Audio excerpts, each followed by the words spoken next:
Good evening friends. இந்த ஆடியோவில் ஒரு ரொம்ப ஃபயரான ஒரு டாபிக் தான், ஹாட் டாபிக் அப்படின்னு சொல்லுவாங்கள்ல.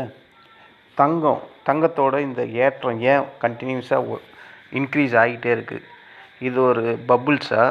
இந்த பபுள்ஸ் உடையுமா? அப்படி உடஞ்சா எப்போ உடையும்? இது ரியலான பபுள்ஸ் தானா, இல்லை தங்கத்தோட விலை இப்படி தான் ஏறிக்கிட்டு இருக்குமா? அப்படி ஏறுறதுக்கு என்ன தான் காரணம்? நாளுக்கு நாள் ஒவ்வொரு நாளைக்கு 2 வாட்டி ஏறுது, 2000 ஏறுது, 3000 ஏறுது, அப்படின்ற மாதிரி ஒவ்வொரு நாளும் நடந்துக்கிட்டே இருக்குது. இது ஏன் இப்படி ஏறிக்கிட்டு இருக்குது? இதில் என்ன தான் அப்படி நடக்குது அப்படின்ற மாதிரி எனக்குள்ளேயே ரொம்ப நாள் இந்த டவுட் வந்துக்கிட்டே இருந்தது. சரி, இந்த தங்கத்தை பற்றி நம்ம ஒரு அனலைஸ் பண்ணலாம் அப்படின்ற மாதிரி நான் இதை சூஸ் பண்ணி, எனக்கு நானே தான் இதை சூஸ் பண்ணி எடுத்து பண்ணுறேன். இது உங்களுக்கு கண்டிப்பாக யூஸ்ஃபுல்லாக தான் இருக்கும். ஏன்னா இது எல்லாருக்குமே இப்போது சாமானிய மக்களாலலாம் தங்கம் வாங்கவே முடியாது, நினச்சி கூட பார்க்க முடியாது. இன்றைக்கி ஒரு சவரன் 1,18,000 இருக்குது தங்கத்தோட விலை.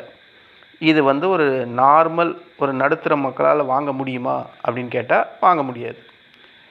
அப்பர் கிளாஸ் அதாவது மிடில் கிளாஸ்லேயே அப்பர் கிளாஸ் இருக்காங்கள்ல, அவங்க நினச்சா மட்டும் ஒரு சவரன் வாங்கலாம். நடுத்தரம், lower middle class, upper middle class, middle கிளாஸ்லேயே மிடில் கிளாஸ் நடுத்தர வர்க்கம்னு சொல்லுவாங்கள்ல, அவங்களாம் கண்டிப்பாக வாங்கவே முடியாது. ஸோ இந்த சமுதாயத்தில் இருக்கக்கூடிய நீதி, சட்டம், ஒழுங்கு எல்லாமே மிடில் கிளாஸ்க்காக தான் இருக்குது. எல்லாமே மிடில் கிளாஸை பேஸ் பண்ணி தான் நடக்குது. ரொம்ப லோயரில் இருக்கவனும் அதை பற்றி மதிக்க மாட்டான், ரொம்ப ஹையரில் இருக்கவனையும் எதையும் மதிக்க மாட்டான். ஏன்னா அவங்களெல்லாம் பணத்தால் அடிப்பான், இவன் வாயால் அடிப்பான். அப்போ நடுவில் இருக்கிறது யார்? இந்த மிடில் கிளாஸ். அப்போ இந்த மிடில் கிளாஸால் இந்த தங்கம் இப்போ போகிற ரேட்டை அவங்களால வாங்க முடியும்னு கேட்டால் வாங்க முடியாது. அப்படின்னா ஏன் இந்த தங்கம் ஏறிக்கிட்டே இருக்குது, என்ன தான் இதில் இருக்குது அப்படின்றத இந்த ஆடியோவில் நம்ம விவாதிக்கலாம். முழுசாக பாருங்கள். இந்த ஆடியோவை நீங்கள் முழுசாக கேட்டால் உங்களுக்கான தங்கம் விலை ஏறுறதுக்கான ரீசன்ஸ் எல்லாமே இதில் தெரிய வரும்.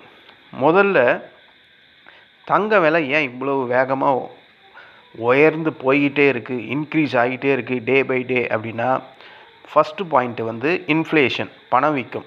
அதாவது அரிசி, பால், பெட்ரோல் எல்லா விலையும் ஏறிக்கிட்டே இருக்குது. அதாவது பணத்தோட மதிப்பு குறைஞ்சிக்கிட்டே இருக்குது. பணத்தோட மதிப்பு குறைஞ்சிக்கிட்டே இருக்கும் போது அதுக்கு ஈக்குவலண்ட்டாக ஆப்போசிட்டில் இருக்கிறது தங்கம் தான்.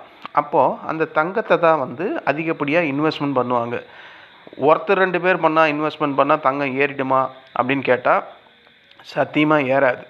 அப்போது இண்டிவிஜுவல் பீப்புளால் இந்த தங்கம் ஏறலை, பல கண்ட்ரிகள் சேர்ந்து வாங்குகிறாங்க.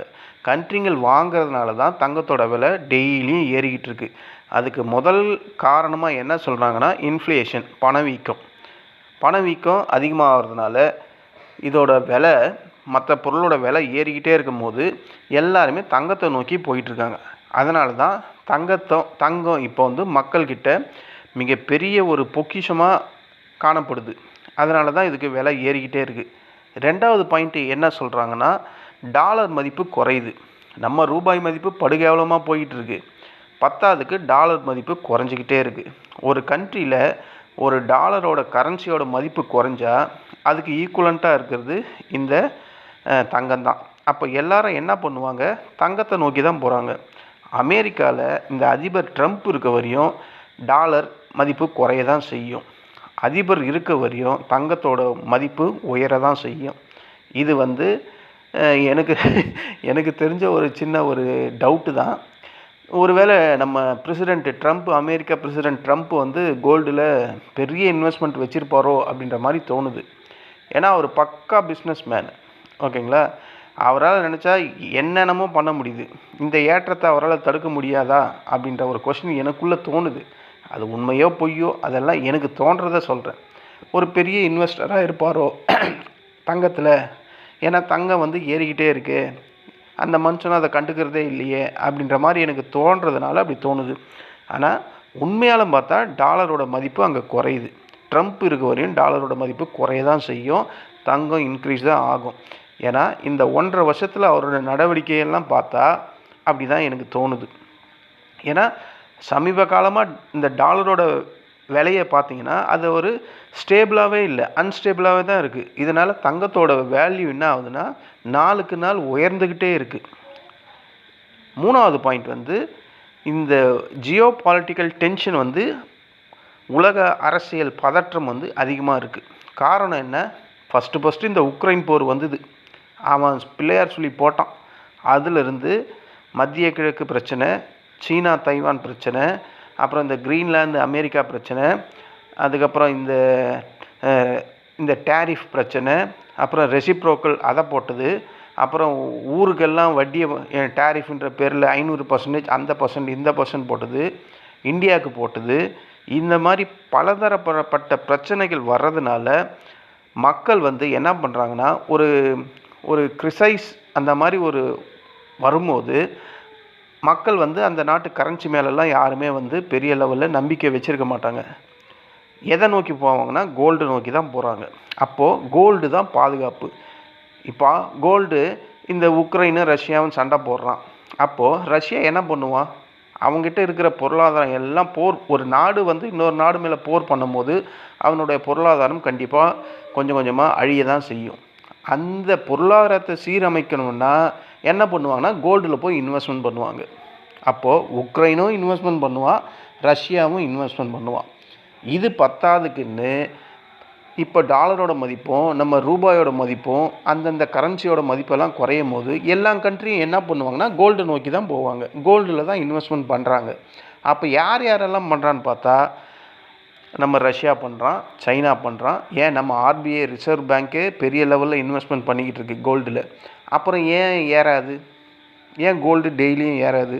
பத்தாவதுக்கு இந்த ட்ரம்ப் இருக்குது, ஏதாவது ஒன்று சொல்லிக்கிட்டு ஊருக்குள்ளே பெரிய பிரளயத்தையே உண்டு பண்ணிக்கிட்டு இருக்காரு.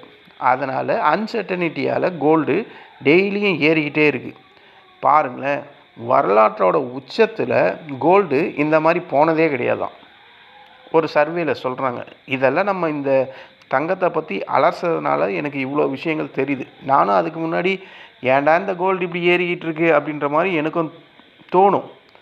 ஆனால் இதுக்குள்ளே என்ன தான் இருக்குது அப்படின்ற மாதிரி எனக்குள்ளே ஒரு எண்ணம் வந்ததுனால நான் இதுக்குள்ளே போய் ஒரு அலசிடலாம் அப்படின்ற மாதிரி வந்ததுனால இவ்வளோ விஷயம் நமக்கு உள்ளே வருது.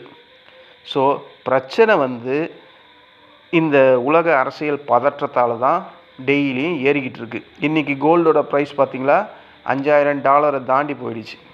ஸோ அந்த கோல்ட்மேன் சாக்ஸ் அப்படின்னு சொல்லக்கூடிய ஒரு வெளிநாட்டு புரோக்கரேஜ் வந்து கோல்டை வந்து $5400 வரையும் போகும் அப்படின்ற மாதிரி சொல்லியிருந்தாங்க. அவங்க சொன்னது இந்த வருஷம் எண்டு வரையும் 2026 டிசம்பர் வரையும். ஆனால் கோல்டு 2026 ஜனவரி பிறந்தவப்பவே 5000 வந்துடுச்சு. அவன் சொன்னது இன்னும் ஒரு $300 தான் கம்மியாக இருக்கும், $300-400. அப்போது கோல்டோட அந்த வளர்ச்சி எப்படி இருக்குதுன்னு பாருங்கள். அப்போது நாட்டில் எந்த அளவுக்கு ஒரு பதற்றம் இருக்குது, எந்த அளவுக்கு ஒரு அன்சர்டனிட்டி இருக்குன்றதை நம்ம இங்கே புரிஞ்சுக்கணும். அதனால தான் கோல்டு, சில்வர், கமாடிட்டி ப்ராடக்ட் எல்லாம் விலை ஏறிக்கிட்டே இருக்குது. இந்த கண்ட்ரிங்கெல்லாம் இந்த மாதிரி கண்ட்ரிங்கெல்லாம் கோல்டு வாங்கினா என்ன, கொஞ்சம் கொஞ்சமாக வாங்குவாங்க. அவன்லாம் பல டன் கணக்கில் வாங்குவான். அப்படி டன் கணக்கில் வாங்கிறதுனால தான் எல்லாரும் போய் கோல்டில் போய் முந்துறதுனால தான் கோல்டோட விலை ஏறிக்கிட்டே இருக்குது. அதிக அளவு வந்து தங்கம் வந்து எல்லாரும் அதை வாங்கி குவிக்கிறதுனால தங்கத்தோட வேல்யூ இன்க்ரீஸ் ஆகுது. இது ஏன் அப்போது எல்லாரும் அதிகப்படியான கோல்டில் இன்வெஸ்ட்மெண்ட் பண்ணுறாங்கன்னா அமெரிக்கா டாலர் மேலே தான் எல்லாருக்கும் ஒரு பெரிய அபிப்பிராயம் இருந்தது இந்த ட்ரம்ப்புக்கு முன்னாடி. எப்போ இந்த ட்ரம்ப் வந்தாரோ $107 இருந்த டாலர் இப்போது 99 98 ட்ரேட் ஆகிட்டுருக்கு. ஸோ இந்த அளவுக்கு இதில் இவ்வளோ குறையுது. அப்போ குறையும் போது என்ன பண்ணுறாங்கன்னா எல்லாரும் கோல்டை நோக்கி போகிறாங்க. டாலர் மேலே இருக்கிற அந்த மதிப்பு குறையுது உலக நாடுகளுக்கு மத்தியில். பத்தாவதுக்கு இந்த இந்தியா, யூரோப் யூனியன் இதுக்குள்ளே ஏதோ ஒரு ட்ரேடு வர்த்தகம் வரப்போகுது.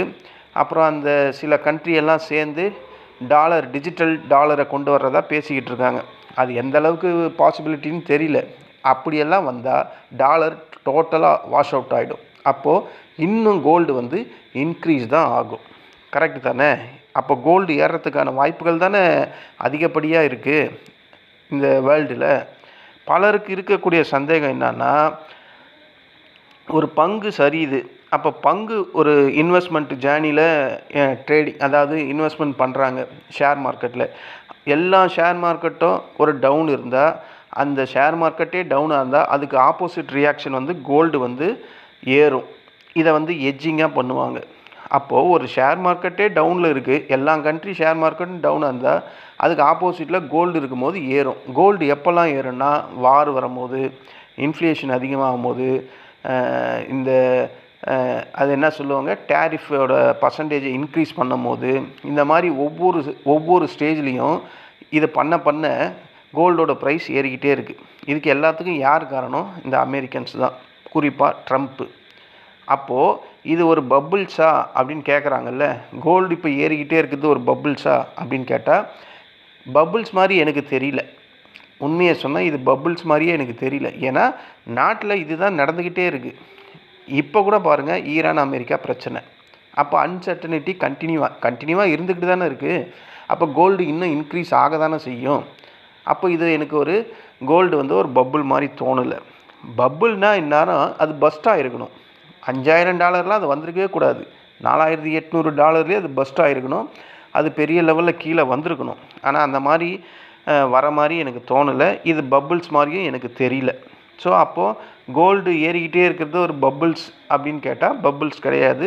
இது ரியல் ஃபேக்டர். இது உண்மையாலேயே நடந்துக்கிட்டு இருக்கு. இது பஸ்ட் ஆகிற மாதிரி எனக்கு தெரியல. தங்கத்தில் வந்து அப்போ எப்போ தான் விலை குறையும்?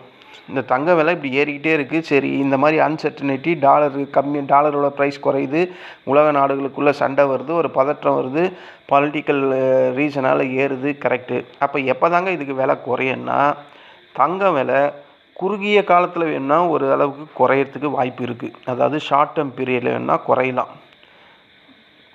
அது நேராக மேலே மட்டும் போகாது, கொஞ்சம் கீழேயும் வரும். அந்த கீழே வர்றது ஒரு ஷார்ட் டேர்மில் மட்டும் வர்றதுக்கான வாய்ப்பு இருக்குது. ஆனால் இனிமேல் தங்கம் மேலே போகிறதுக்கு தான் அதிகப்படியான வாய்ப்பு இருக்குது. உதாரணமாக 75,000 இருந்தது, ஒரு 70,000 72,000 வந்தது. அதுக்கப்புறம் மறுபடியும் ஒரு லாங் டேர்மில் மறுபடியும் அது போயிடுச்சு. இப்போது ₹1,00,000 இருந்தது, 98,000 வந்தான்.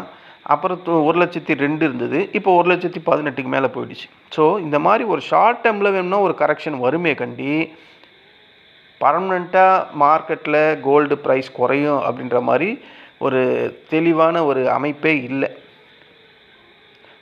அப்படின்னா நாட்டில் என்ன மாதிரி சூழ்நிலை நடந்தால் தங்க விலை குறையுன்னு கேட்டால், அதுக்கு 3 முக்கியமான சூழ்நிலையை நம்ம தீர்மானிக்கலாம். ஒன்று, வட்டி விகிதம் குறைக்கணும். ஒவ்வொரு கண்ட்ரிலையும் வட்டி விகிதம் குறைக்கிறாங்கல்ல, அப்போது எங்கே குறைக்கிறாங்க? அந்த ஃபெட் ரேட் கட்டுன்னு சொல்லுவாங்க, மத்திய ரிசர்வ் வங்கி. அங்கே வட்டி விகிதத்தை குறைச்சா தங்க விலை வந்து சற்று ஏறத்தாழ குறையலாம். இதுதான் ஃபஸ்ட்டு பாயிண்ட்டு. அப்புறம் உலக நாடுகளுக்குள்ளே இந்த போர் பதற்றம் இல்லாமல் சுத்தமாக அமைதியான பீஸ்ஃபுல்லான லைஃப் ஒவ்வொரு வேர்ல்டும் வாழ்ந்தால் இந்த தங்கத்தோட இந்த உச்சக்கட்ட விலை வந்து குறையறதுக்கான வாய்ப்பு இருக்குது. அப்போது தங்கத்தோட தேவை வந்து குறையும். எந்த கண்ட்ரியுமே போய் கோல்டில் பெரிய லெவலில் இன்வெஸ்ட்மெண்ட் பண்ண மாட்டாங்க. அப்போது தங்கத்தோட அந்த டிமாண்ட் வந்து குறைய ஆரம்பிக்கும். அது ஆட்டோமேட்டிக்காக ப்ரைஸ் குறைய ஆரம்பிச்சிடும். அடுத்த 3வது பாயிண்ட் என்ன சொல்லுவாங்கன்னா, பங்குச்சந்தை வந்து ஒரு புல் ரேலி நடக்கணும். ஒரு சூப்பரான ஒரு புல் ரேலி நடந்தால் தங்கத்து மேலே இருக்கிற அந்த கிரேஸ் வந்து மக்கள்கிட்டேருந்து குறைய ஆரம்பிச்சிடும். மக்கள் எல்லாம் கோல்டில் இருக்க இன்வெஸ்ட்மெண்ட்டை வந்து பங்குச்சந்தைக்கு கொண்டு வருவாங்க. இந்த 3 காரணிகள் நடந்தால் மட்டும்தான் கோல்டு விலை இனிமேல் குறையறதுக்கான வாய்ப்பு. உலக நாடுகளில் மற்ற நாடுகளுக்குள்ளே சண்டை வராமல் இருக்குமா அப்படின்னு கேட்டால் அது அங்கே கொஸ்டின் மார்க். அப்போது தங்கம் வந்து குறையறதுக்கான வாய்ப்புகளே இல்லைன்ற மாதிரி ஒரு 100% ஆன்சர் அங்கே கிடச்சிச்சு. 2வது வந்து இந்த அமெரிக்க ரிசர்வ் பேங்க், அவங்களோட ஆர்பிஐ, நம்மளது தான் ஆர்பிஐ, அவங்களது வந்து ஃபெட்டு வந்து வட்டி விகிதம் குறைச்சாங்கன்னா அங்கே வந்து தங்கத்தோட விலை கொஞ்சம் குறையலாம். ஓகேங்களா? அது நடக்கிற மாதிரி இருக்கான்னு கேட்டால் அதுவும் நடக்கிற மாதிரி தெரியல. ஜெரோம் பவுல் இருக்க வரையும் அவர் இதுக்கு மேலே குறைக்க மாட்டாருன்னு தான் எனக்கு தோணுது. அவருக்கு பதிலாக வேறு யாராவது உள்ளே வந்தாங்கன்னா அப்போது ட்ரம்ப் என்ன சொல்கிறாரோ அதை கேட்டு தான் அவங்க ஆடுவாங்க. அப்போது தங்கத்தோட விலை இன்னும் கொஞ்சம் இன்க்ரீஸ் ஆகிறதுக்கான வாய்ப்பு இருக்குது. இதில் இந்த ஃபெட் ரேட் கட்டு வந்து குறைஞ்சாலும் தங்கம் வந்து ஓரளவுக்கு குறையறதுக்கு தான் வாய்ப்பு இருக்குது. ஏன்னா அது உச்சாணி கொம்பில் இருக்குது. ஃபெட் ரேட்டு இன்க்ரீஸ் பண்ணாலும் தங்கம் இன்னும் அதிகப்படியான வேல்யூக்கு மேலே தான் போகும். ஓகேவா? இந்த 3 காரணி நடந்தால் மட்டும்தான் தங்கம் வந்து அதோட ப்ரைஸ் உச்சத்துலேருந்து கீழே வர்றதுக்கான வாய்ப்புகள் அதிகம். ஆனால் இந்த 3மே நடக்குமா அப்படின்னு கேட்டால், பங்குச்சந்தை வேணும்னா புல் ரேலி நடக்கிறதுக்கான வாய்ப்பு இருக்குது. இப்போ இல்லைனாலும் ஒரு 6 மாதம் கழித்து வர்றதுக்கான வாய்ப்பு இருக்குது. ஆனால் உக்ரைன் ரஷ்யா போர் நிற்குமா, ஸ்டாப் ஆகுமா கேட்டால், அது எனக்கு தெரிஞ்சு 4 வருஷமாகவும் 3 வருஷமாகவும் நடந்துக்கிட்டு இருக்குது. அது நிற்கிறதுக்கான வாய்ப்பே தெரில. பத்தாவது இந்த அமெரிக்கா வந்து யூரோப்பியன் யூனியனில் இந்த கிரீன்லாண்டுக்கு போராடிட்டு இருக்கு. அது என்னவோ மனுஷன் திடீர்னு பின்வாங்கிட்டார். ஏன்னா அந்த ஐரோப்பிய யூனியன் எல்லாமே வந்து தைரியமாக சொல்லிட்டான், உன்னால் முடிஞ்சதை நீ பாரு, என்னால் முடிஞ்சதை நான் பார்க்குறேன்னு. அதனால் தைரியமாக பேசுனதுனால அதிபர் வந்து பின்வாங்கிட்டார். இதே மாதிரி ஒவ்வொரு கண்ட்ரியும் ஸ்டார்டிங்லேயே பண்ணியிருந்தால் இந்த பிரச்சனையே இருக்காது. அமெரிக்கா தான் உலகத்தோட பெரிய முதுகெலும்புன்ற மாதிரி எல்லாரும் வந்து அவன் சொல்கிறதுக்கெல்லாம் மண்டையை ஆட்டிட்டு கடைசியில் இப்போ எல்லா நாடும் வந்து ஒன்றா ஆகிற மாதிரி தோணுது. பர்டிகுலராக நட்பு நாடு தானே அந்த ஐரோப்பிய யூனியன் எல்லாமே. அவங்களுக்கே செக் வச்சுது அமெரிக்கா. அவன் பார்த்தான் இதெல்லாம் வேலைக்கு ஆகாதுன்ட்டு அகைன்ஸ்டாக சொல்ல ஆரம்பிச்சிட்டான். இப்போ அந்த பிரச்சனை, கிரீன்லாந்து பிரச்சனை வந்து சகஜமாக முடிஞ்சு போச்சு. அதாவது பேச்சுவார்த்தை மூலம் கொண்டு வர மாதிரி அவர் சொல்லிட்டாரு. அவருக்கு கண்டிப்பாக பழிக்கு பழி பண்ணுவார். அந்த டைப் தான் ட்ரம்ப்பு. ஆனால் இது மறுபடியும் விஸ்வரூபம் எடுத்ததுன்னா மறுபடியும் தங்கம் ஏறதான் போகுது. அப்போது இந்த 3 காரணியில் 2 காரணி நிறுத்துறதுக்கான வாய்ப்பே கிடையாது. ஒன்று வந்து இந்த போர், 2வது வந்து அந்த ஃபெட் ரேட் கட்டு, 3வது இந்த ரேலி எப்போ வேணால் வரலாம், ஷேர் மார்க்கெட் புல் ரேலி. இது ஒன்று தான் பாசிபிலிட்டி இருக்கே கண்டி, மற்ற 2 பாசிபிலிட்டியே கிடையாது. அப்போது கோல்டு என்ன ஆகும்னா மேலே போய்கிட்டு தான் இருக்கும். அப்போது இப்போ இருக்கிற இது கோல்டு வந்து பப்புலா அப்படின்னு கேட்டால் இது பப்புள்ஸ் கிடையாது. கோல்டு வந்து ஃபர்தராக மேலே போகிறதுக்கான வாய்ப்புகள் தான் அதிகம் அப்படின்ற மாதிரி தான் எனக்கு புரியுது. அப்படி குறைஞ்சா கூட எனக்கு தெரிஞ்சு கோல்டு ஒரு கிராமு 13,000 அதுதான் பர்மனெண்ட்டாக ஸ்டாண்டர்டாக நிற்கும் அப்படின்ற மாதிரி தான் எனக்கு தோணுது. இது குறைஞ்சா கூட ஒரு ஷார்ட் டைமில் குறையலாம், அதுக்கப்புறம் மறுபடியும் இன்க்ரீஸ் தான் ஆக போகுது. அப்போ எது வரையும் கீழே வரணும்னா ஒரு கிராம் வந்து எனக்கு தெரிஞ்சு ஒரு 13,000 12,500 அந்த ரேஞ்சுக்குள்ளே வரலாம் அப்படின்ற மாதிரி எனக்கு தோணுது. இது இப்படி தான் நடக்கணுன்ட்டுலாம் ஒன்றும் கிடையாது. எனக்கு தோன்ற விஷயத்த நான் சொல்கிறேன். இந்த தங்கத்தை பற்றி நான் வந்து அனலைஸ் பண்ணும்போது எனக்கு இதெல்லாம் தோணுது, அதனால் சொல்கிறேன். அப்போது ஒரு சாதாரண ஒரு ரீட்டைல் முதலீட்டாளர் என்ன பண்ணணும்னா ஒரே தடவையில் போயிட்டு தங்கத்தில் இன்வெஸ்ட்மெண்ட் பண்ணக்கூடாது. இப்போ எப்படியும் ஒரு ஷார்ட் டைமில் கரெக்ஷன் வரும் நமக்கு தெரிஞ்சு போச்சு. அந்த ஷார்ட் டைம் கரெக்ஷனில் அப்போ நம்ம இன்வெஸ்ட்மெண்ட் பண்ணணும். கொஞ்சம் கொஞ்சமாக எஸ்ஐபியில் பண்ணணும், கோல்டு ETF அந்த மாதிரி இதுவில் பண்ணணும், சர்வர்ஜின் கோல்டு பாண்டுன்னு இருக்குல்ல அந்த மாதிரி இன்வெஸ்ட்மெண்ட்டில் நம்ம இன்வெஸ்ட்மெண்ட் பண்ணணும். ட்ரேடிங் வந்து நம்ம வந்து நம்மளோட இந்த தங்கத்தில் இன்வெஸ்ட்மெண்ட் பண்ணுறது வந்து ஒரு வெல்த் ப்ரொடக்ஷனுக்காக தான் அப்படின்ற ஒரு எண்ணத்தை கொண்டு வரணும். அப்போது இந்த தங்கம் இனிமேல் ஃப்யூச்சரில் ஏறுமா இல்லை குறையுமா அப்படின்னு கேட்டால் குறையிறதுக்கான வாய்ப்பு கண்ணுக்கே தெரியல, ஏறுறதுக்கான வாய்ப்பு தான் அதிகமாக இருக்குது. அப்போது இந்த தங்கத்தோட இந்த ஏற்றம் வந்து ஒரு பஸ்ட்டு மாதிரி போய்கிட்டே இருந்து டப்புன்னு வெடிஞ்சிருமா அப்படின்னு கேட்டால் அப்படி நடக்கிறதுக்கான வாய்ப்பும் எனக்கு தெரியல. குறுகிய காலத்தில் வேணும்னா இந்த தங்கம் ஓரளவுக்கு இறங்கலாமே கண்டி, பெரிய லெவலெல்லாம் இறங்கிறதுக்கான வாய்ப்பு இல்லை.